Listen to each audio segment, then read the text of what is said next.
Good morning and good afternoon. Welcome to another episode of Before Coffee. It is Good News Tuesday, so we're going to cover some positive news stories and tell you about the good stuff that's happening in the world, not all that negative stuff.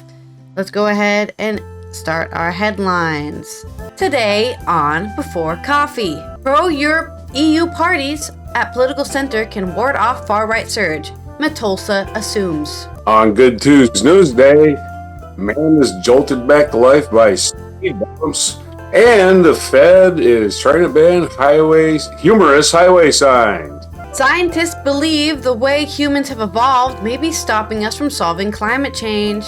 And we look at 8 wild winter sports. Meet the boxing family fighting to improve the lives of young people in Mexico. Those stories and more, which is World Nothing Day.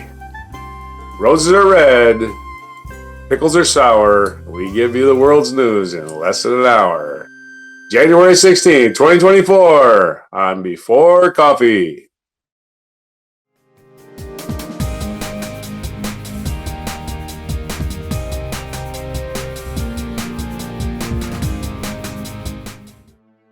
All right, our first news story today. There's a scary proposition of far right taking over the EU, and all sorts of bad stuff can happen from that. But Metsola assures us that they can stop it if they just have a lot of pro-EU parties in the center. This is from Margwin Jones and Vincenzo Genovese on Euronews. European Parliament President Roberta Metsola has told Euronews she is confident that mainstream pro-European political parties can ward off a far-right surge in June's European elections. Speaking in an interview in Strasbourg on Monday, which was yesterday, so the 15th, Metsola said Europe's moderate pro-European parties needed to offer an alternative to voters. I'm worried that if we don't, as part of the pro-European constructive majority at the center, appeal to our voters, then our voters will feel that they have no choice. They have to retreat to the fringes, to those people who want to destroy rather than build, Metsola explains, referring to the Eurosceptic far right. Current polls predict a surge in support for far-right parties in the European elections, which takes place across the continent on the 6th and 9th of June. It follows the far-right leader Geert Wilders' surprise electoral victory in November's Dutch election, and comes as far-right parties include the Germany's Alternative für Deutschland and France's Rassemblement National make historic gains in the national polls. But projections also suggest that the European Parliament's current ruling coalition of Social Democrats, Conservatives, and Liberals, who work together to ensure EU legislation can be passed, will cling on to its majority. Metsola, who belongs to the center-right European People's Party, EPP, and who took over the presidency of the European Parliament in January 2022, said that by finding solutions to challenges such as the COVID-19 pandemic and Russia's invasion of Ukraine, the coalition had proved its resilience. These are big challenges that we have overcome and that we continue to show unity over, and I think that where we find that unity is in the center, Metsola explained. So I think we can provide an alternative. We can counter that far-right threat if we call it a threat, and I'm confident we can do so, she added. The next 5 years will not be any easier, but Metsola has warned that European Parliament's next 5-year term will not be easier than the previous one. Since 2019 European elections, the 27-country bloc has faced a raft of unforeseen challenges, including the pandemic and Russia's invasion of Ukraine, and a looming economic crisis, probably caused by both of those things. The 720-seat European Parliament, the bloc's only democratically elected institution, has also been rocked by the so-called Qatargate, or Catergate, cash for influence scandal. In December 2022, the Parliament's Vice President Eva Kaili and other senior parliamentary figures were accused of accepting hundreds of thousands of euros for influencing EU decisions to benefit Qatari and Moroccan officials. All vehemently denied the allegations. Yeah, but don't tell them all the, American and other people who also lobby them to get through. Like, oh no, the brown people did it. Everyone else is doing it, but suddenly the brown people do it, and it's a big issue. Anyways. We can't have the brown people telling our politicians what to do. The scandal also sent shockwaves across Brussels and forced Parliament to clamp down on lax rules on staff conduct. The European Ombudsman has nonetheless questioned whether the reforms introduced under Metzola's initiative are sufficient to restore voter confidence. As whether she feared the scandal and eroded trust in European Parliament, Metsola urged voters to judge the Parliament on its response to the sprawling graft case. We took the immediate decision to introduce measures to make sure that we saw where the gaps were, to insert firewalls and make sure alarm bells are sounded earlier. Metsola explained, reassuring the rules are observed in the Parliament. Asked whether far-right parties could choose to join a new European coalition, Metsola refused to speculate on the formation of future Parliament, assuring that the current Parliament has found unprecedented unity in the centre. There is a speculation that the European People's Party, the Parliament's biggest political group at the centre-right, could be open to an alliance with Italian Prime Minister or Premier Giorgia Meloni's far-right Fratelli d'Italia party. EPP Chairman Manfred Weber met with Meloni last year to discuss a potential collaboration at the EU year, although the prospect has been dismissed by other prominent figures from the European centre-right. Let's look at what we have done in the centre. The pro-European centre, Metsola said. It is what we need to build on, and I look forward to be able to continue that from 2024 to 2029. So she's confident. She has no fears. She's like, why would any of this happen? I don't see a problem. There are some comments on this article, which is from 5 hours ago, which says, the problem with so-called traditional parties, especially socialist parties, is they are not interested in doing the bidding of the electoral majority that is honest, tax-paying citizens, but would rather spend their time tinkering with minority issues, say illegal immigrants or LGBT as a few examples, that account less than small percentage of the population. My assumption on the matter is that they are doing it because it's harder to solve real meaningful problems in the economy, safety, education, healthcare, and so they intentionally waste their time in minority matters for show. I can agree with the immigration thing. I can kind of agree with the immigration thing, you know. Yeah. Oh, I know you can't afford to buy milk, but look, we got rid of the immigrants! Yay! See, we're not useless. I wonder why that milk's so expensive, by the way. Probably because you kicked the immigrants out, so nobody's out there running a cow farm.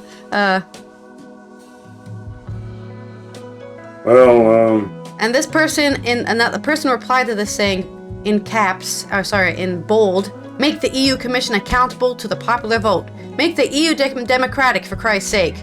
They're tired of the Commission just being random citizens or random people with power put into a rare aristocratic bubble, and they have no or very limited contact with a regular EU citizen. So those are two. Jack Sparrow said that. That's Jack Sparrow. I don't know why he's talking about EU politics, but those are some two comments on this article about what they feel about the EU and how it's being run. Oh yeah, and politicians are always just trying to move the center, right? Yeah. They're not gonna. They got the far right, far left. They're not gonna win anything. It's the center you want to move in your direction.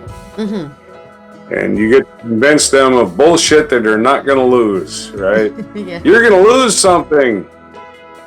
No, my things. That guy over there can't do good without you doing bad. That's one of their favorites. It's called the zero-sum game. Yeah. And they do well. What do you do? What?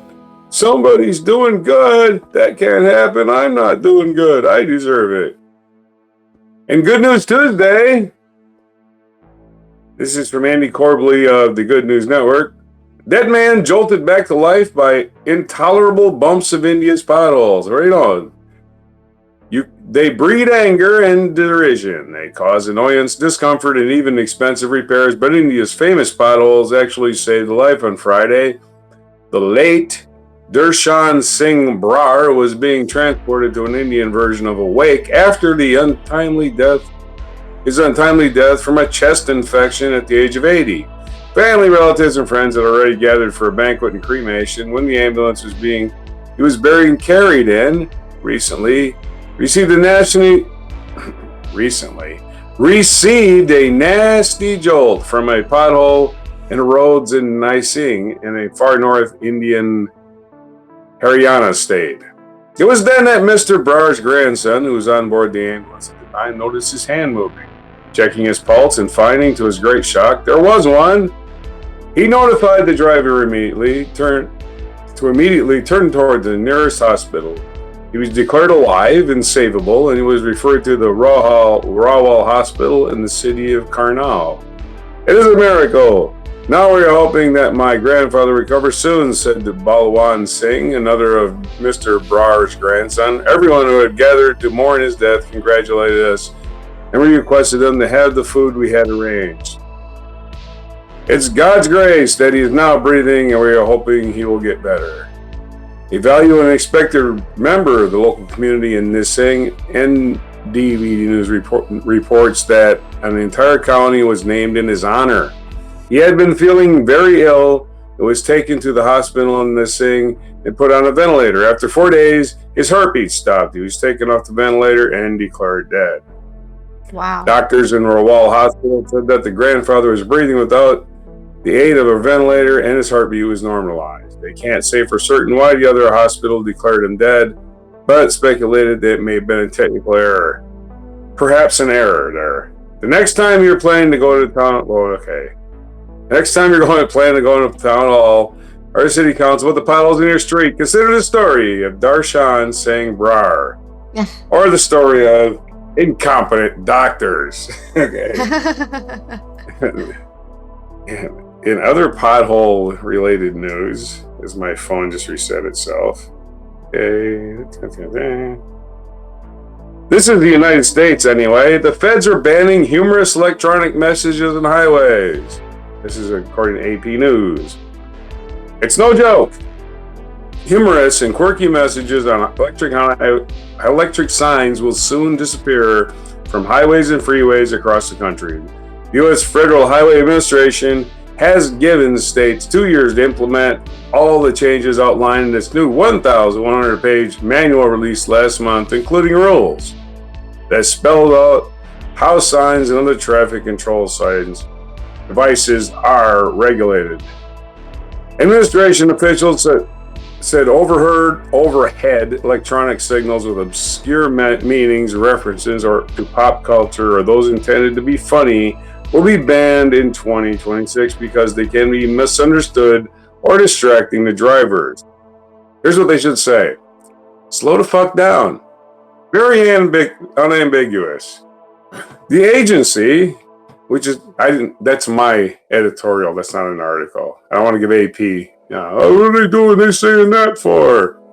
Yeah. Anyway, the agency, which is part of the U.S. Department of Transportation, said signs should be simple, direct, brief, legible, and clear, and only be used for important information such as warning drivers of crashes ahead, adverse weather conditions, and traffic delays. Seatbelt reminders and warnings about dangers of speeding or driving impaired are also allowed. Among those that will be disappearing are messages such as use ya blinka with YAH for ya and blinka in Massachusetts. Get it? Nobody pronounces R's. Yeah. Visiting in-laws, slow down, get there late from Ohio. Don't drive Star Spangled Hammered from Pennsylvania. I like that one, Star Spangled Hammered. Hocus Pocus Drive with Focus from New Jersey. That's just too hard to read while you're flying by at 95 miles an hour. Hands on the wheel, not your meal from Arizona. Arizona has more than 300. You like that one? Yeah. Yeah, these are good. They're banned apparently. Oh, you made people not be totally bored on their drive from, Tucson to God knows where. That's a town in New Mexico. Actually, it's not. I just made it up. Arizona has more than 300 electronic signs above its highways. For the last 7 years, the State Department of Transportation has held a contest to find the funniest and most creative messages. Arizona might just tell them to go, pound the road. Anyone could submit ideas, drawing more than 3,700 entries last year. The winners were seatbelts always pass a vibe check, and I'm just a sign asking drivers to use turn signals. Yeah, they're running out of ideas. The humor part of it we kind of like, said State Rep David Cook, a Republican from Globe, told Phoenix station, TV station CBS 5. I think in Arizona, the majority of us do. It's not all of us. He said he didn't understand the fuss. Why are you trying to have the federal government come in and tell us what we can do in our own state? Prime example that the federal government is not focused on what they need to be. There's your story about the elimination of humorous signs. Be serious about driving, people. It's serious business. Yeah. Stop texting and read the road signs. And be serious about it. Damn it. Don't even think about laughing. No laughter allowed. You are driving a machine that could kill somebody. It's very serious. Right. You're missing one of our Boston accents, too. All right. Well, good. That's good to hear that. Speed bumps can save lives, I guess. I mean, they're designed to save lives by making you not going freaking 60 miles per hour down a residential street and running over a kid. That's what they're designed for. So it was really funny that article said, hey, they saved it saved a life for once. And I'm like, it saves a life every day. Speed bumps save lives every day. I think everybody designs them. They just happen. Yeah. It's just really funny. Like, for once it was useful. It's always been useful. All right. That's it for me. And let's cover our next story, which is about how we might be causing our own suffering. Wow. Is that really a surprise? That's right. This is from Aline Elisi from Euronews Next. While studying human evolution to find solutions for growing climate crisis, researchers found a mix of encouraging and depressing results. How did humans get here is the simple question Dr. Tim Waring, associate professor at the University of Maine in the US, set out to answer in a recent paper focused on climate change. If we understand the process by which we have arrived at having such a major impact on the global biosphere, then we can try to solve the problems that we are facing, he told Euronews Next. Waring works on climate change through the lens of cultural evolution, a field of study at the intersection of biology and social sciences. His most recent paper analyzes how human evolution might prevent us from solving climate change.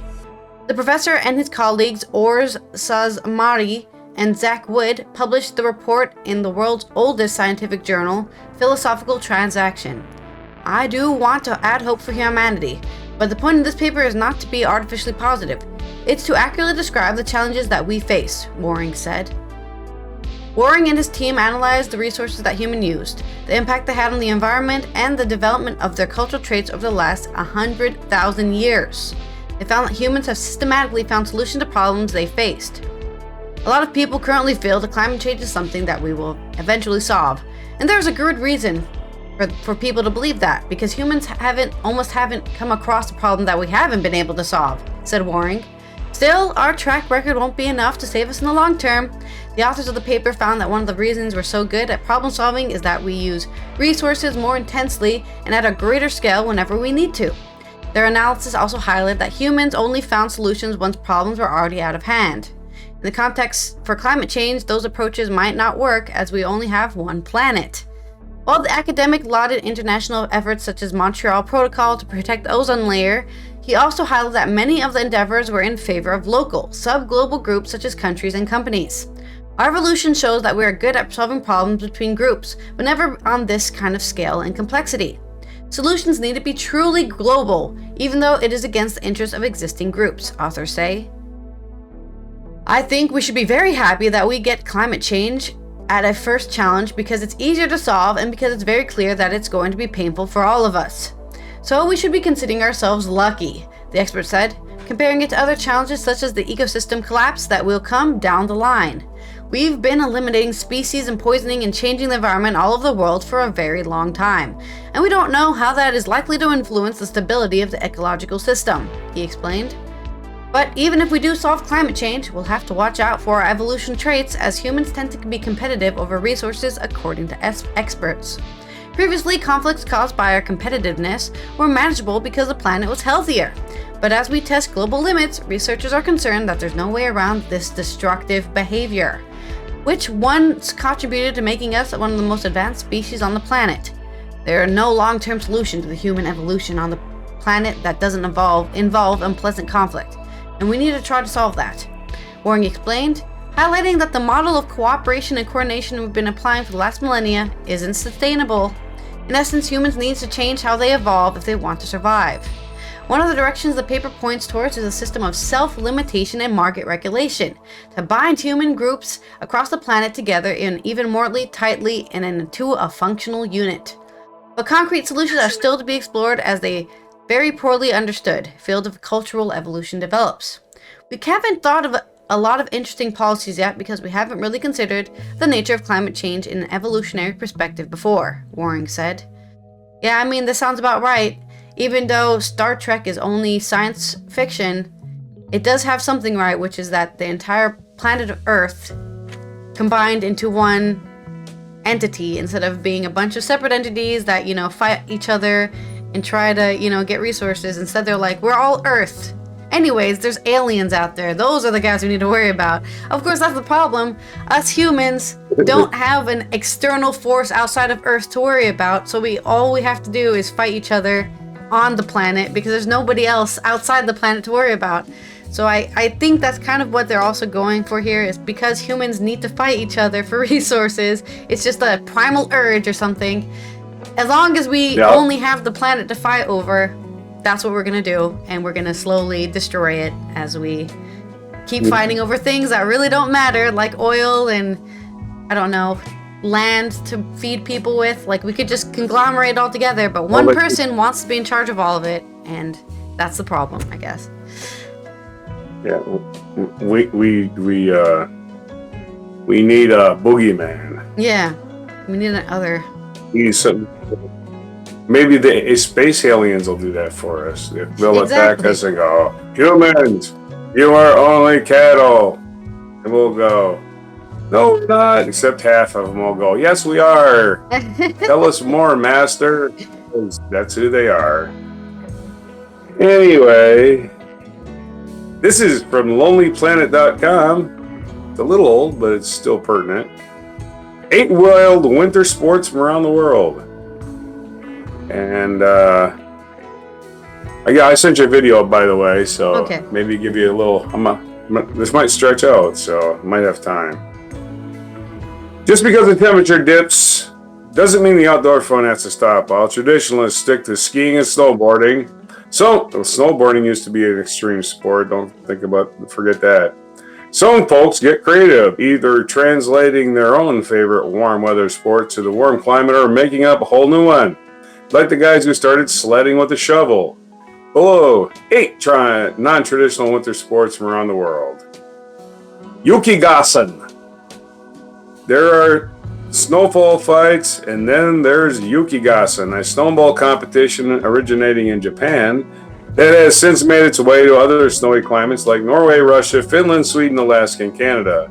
But this isn't your elementary school snowball fight. The snow battle is comprised of 2 teams with up to 7 players who face off in a 3-minute match armed with 90 snowballs. And the goal of either tagging the entire opposition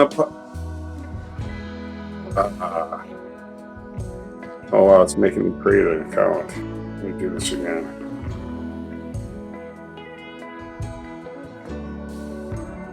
That sucks. It was free when I was reading it. Now it's not free. You have hit your limit of reading.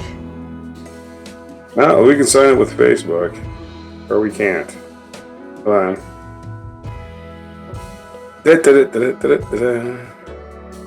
the only time I clicked on it. It must have a time limit.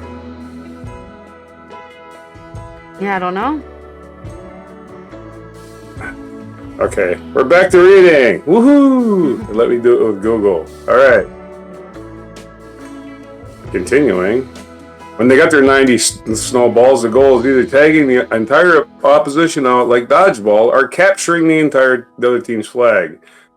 You can see it in person when 100 teams battle it out every February at the Showa Shinzan International Yakigasan.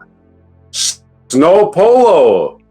The first snow polo tournament was held in a frozen lake in Glitzy, St. Moritz in 1985 and has since become an annual tradition of fur-clad set. Basically, a winter version of polo. There are a few tweaks. The sport is polo played with horses on the snow, yes, but unlike regular polo, there is an added obstructions of wind, chill, and powder. Okay, so it's just polo. Horses are outfitted with special shoes. Oh, they're nice to the horses when they're making them run around the cult. And braided tails, and are watched carefully by the players. The sport has also made its way stateside, held at St. Regis in Aspen every December. If you go, dress to impress, and don't forget to stop by the Bloody Mary bar. No way am I going to sit out and watch that in the snow. Sorry. Snow kayaking. Did you get that one? Snow kayaking. Who says kayaks are only made for the water? When powder comes, they also make excellent vehicles for speeding downhill. That's the premise for snow kayaking, where kayaks are waxed like skis and shoved up a high slope. Players are given a paddle for some semblance of control. And I was making the comment, how are you going to slow down with a paddle? I'm thinking of a kayak paddle. I don't know what would slow you down after you've been greased up for a slope. Yeah. Also called snowboarding, the first race was held in 2002 by local Austrian kayakers and now has grown to have its own world championship on a fixed course. Taking it even further, some of the adventurers will add a parachute to catch air. Sky kayaking, anyone? Skijoring, a Norwegian word in pastime. Skijoring, and roughly translated to ski driving. In this speedy winter sport, a person on skis is pulled by an animal, most commonly up to 3 dogs, to assist with cross-country skiing. But the sport isn't just limited to animal. It is also including motorcycles, other vehicles, and other various animals, including horses. Equestrian skijoring was introduced as an exhibition sport in 1928 Olympics, but never quite made it to the competition status. Today, fans can still find events to watch, including the annual World Skijoring Championship in Whitefish, Montana, where participants are pulled through a course by their steed with a rider through jumps, turns, and other obstacles. Ski ballet. Ski ballet is just what it sounds like. Once upon a time, athletes dressed up, sometimes with puffy sleeves, and performed choreographed freestyle skiing. There were jumps, twists, flips, and even moonwalking.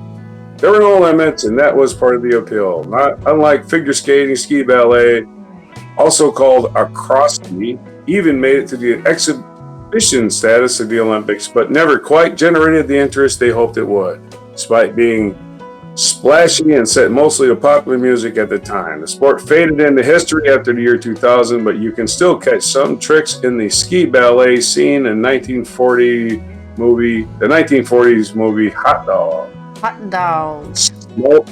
Snow kiting.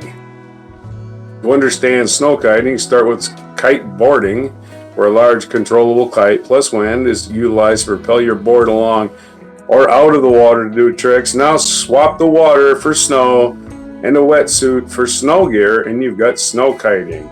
The sport has been gaining popularity all over the world, with the largest competition, the Red Bull Ragnarok, held annually in Handangarabida, Norway, with 350 kites dotting the course of the race. Potential for chaos, I would think. I don't know, maybe it's just a big course. Shovel racing. What do you do when you can't find a sled? Grab your shovel. At least that's what lift workers in New Mexico ski resorts did in the 1970s, enabling them to speedily get down the mountain after the workday was over. It naturally turned into a race and then a bona fide sport, even featured in the 1997 Winter X Games. Wow. Then it was quickly shut down after a participant was injured. Got hit in the face with a shovel? handle, I'm at. Today, the tradition is kept up by the Angel Fire Resort in northern New Mexico, with the World Championship shovel races usually in January or February. Those are crazy, wacky world of winter sports. Back to you. All right. Yeah, there's a lot of those in there I would never do. Honestly, I don't really like winter sports myself because I like warm weather. So I don't know why I'd want to go outside when it's snowing, but that's me. Hey man, I saw where George Bailey's little brother Harry almost drowned in one of the shovels going down the hill. That was a biopic. That really happened. Yeah, and he would have never saved them people in that transport. Because he would have drowned. Because he was playing stupid winter sports, on the ice. Exactly. All right. He'd have been doing something nice and wholesome. Like, I don't know. In our culture segment here, let's talk about the boxing family in Mexico who's improving the lives of young people. This is from Gregory Ward and Soliman Masalti.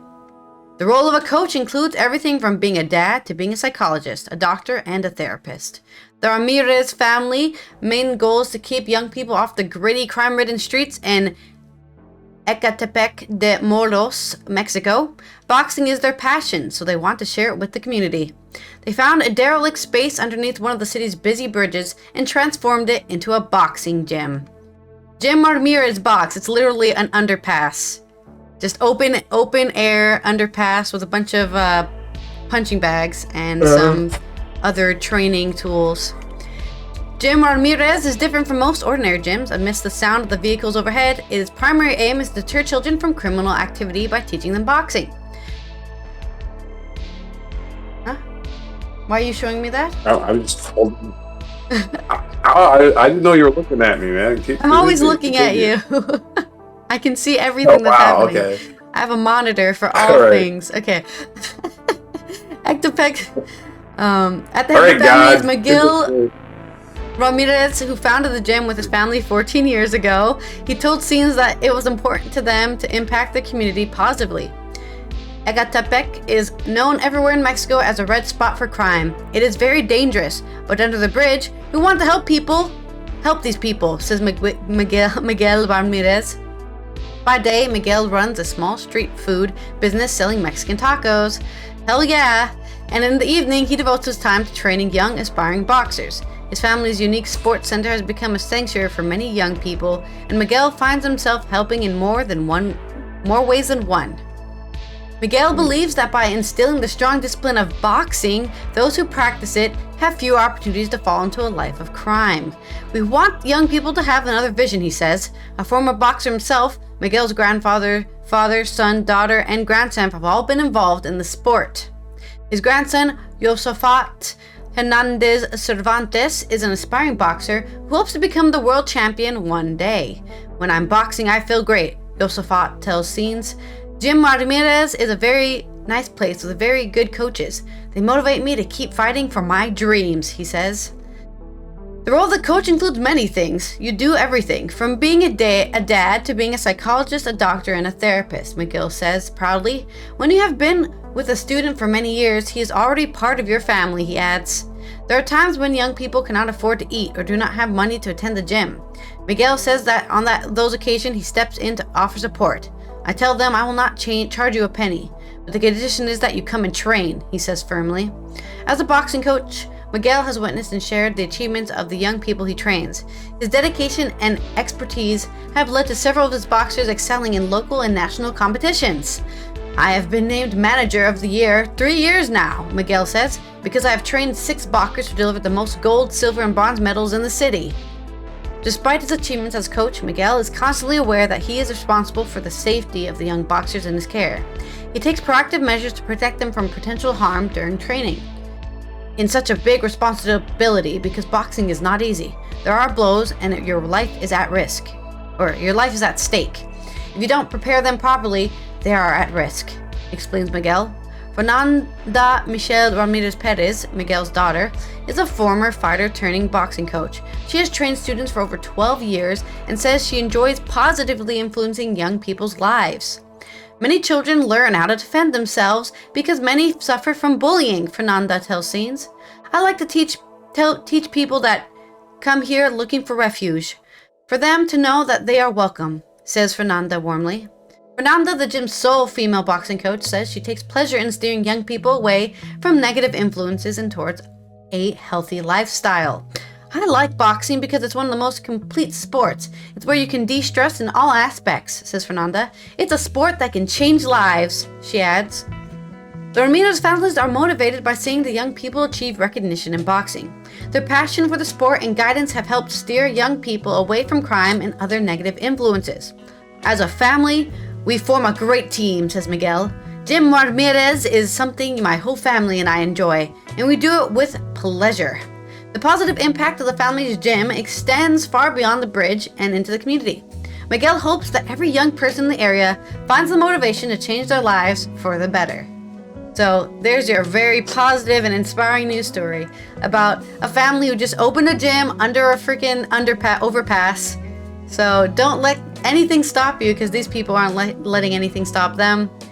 Very inspiring indeed. Very inspiring on Roy Jones Jr.'s birthday. Yeah. And I'm looking at my birthdays. Also, Muhammad Ali's birthday tomorrow. So, this day in history, though, in 1547, Ivan the Terrible was crowned Tsar and Grand Prince of Russia. Ivan the Terrible, of course, famously given that nickname by his wife.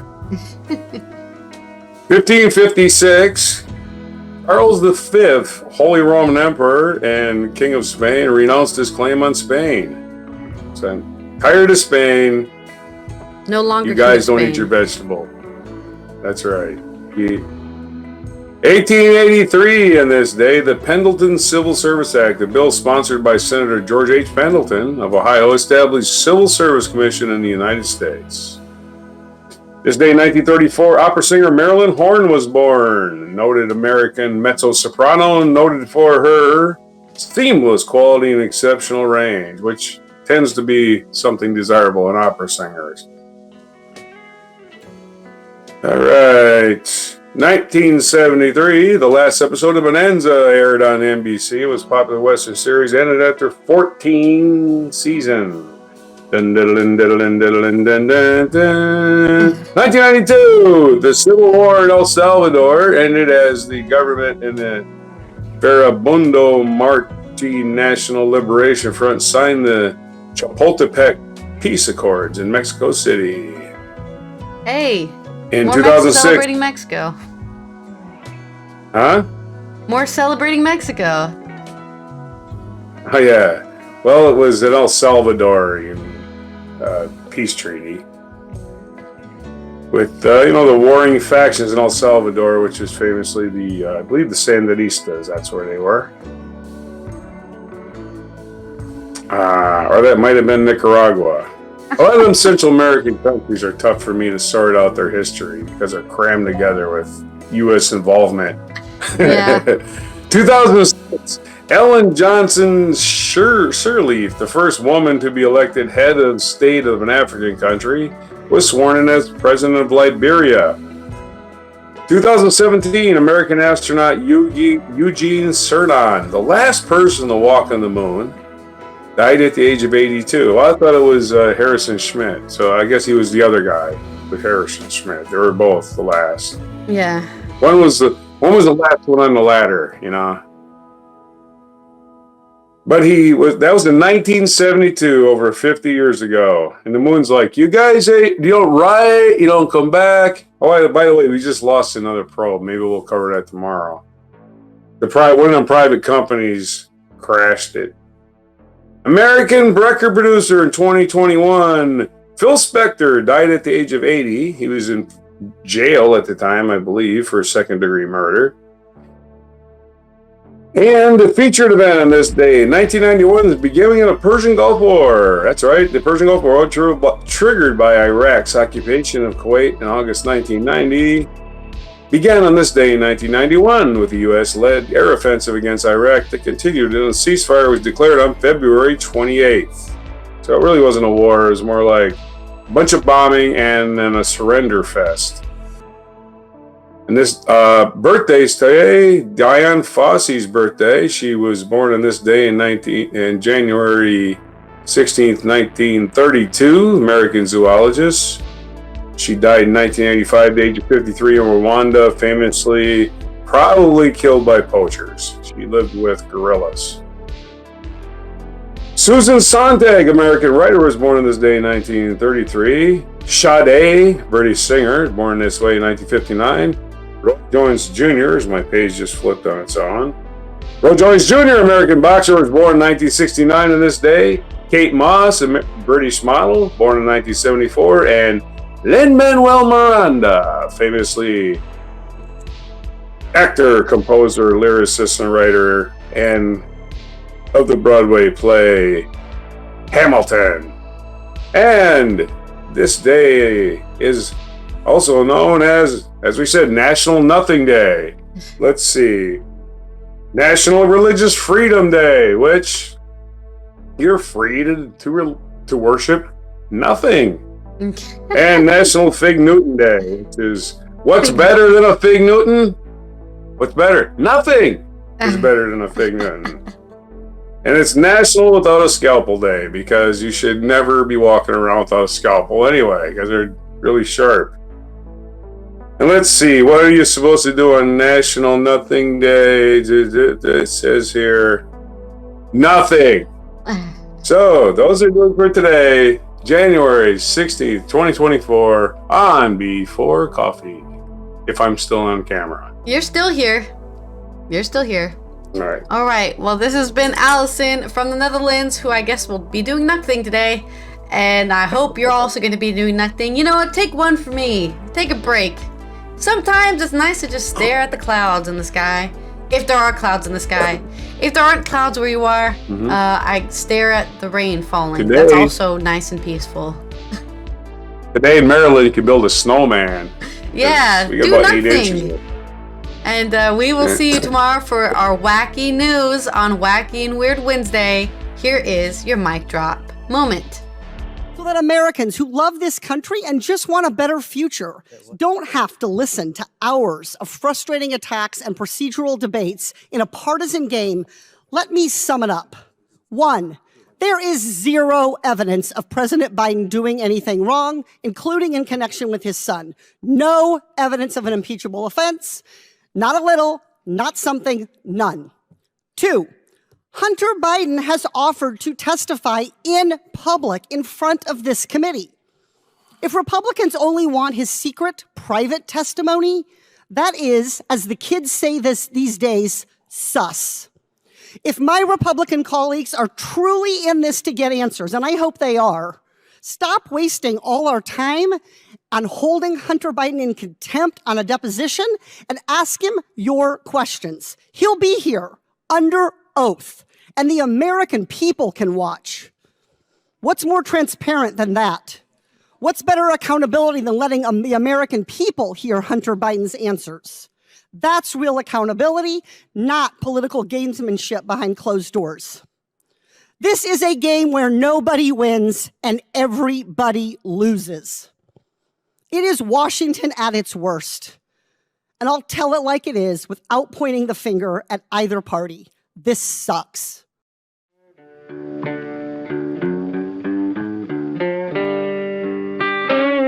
Be sure to hit the like, subscribe, and notify buttons, and follow our other channels, Toxic Alley, History of Gravy, and Scratchy Old Records.